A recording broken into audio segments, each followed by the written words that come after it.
everyone, it's 1:30 p.m. here in Vienna, Austria. And in the Philippines, guys, is 8:30 na ng gabi. Actually, guys, dapat diet kami ngayon. Hindi sana kami kakain ngayon. Kaya lang, kahapon, guys, nakabili ako ng chicken na buy one, take one siya, guys, ha? 8 euro, guys. 8.49. Dalawa na siya, guys.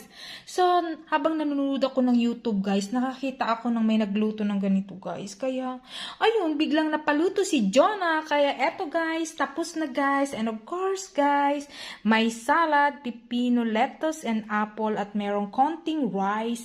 And may pa-flour si Papang and chocolates. And, guys, tignan nyo, guys. Sa labas, guys, is nag-ulan na naman ng snow, guys. Ayan, guys. Snowy na naman tayo, guys. Ayan, guys. Have a nice day.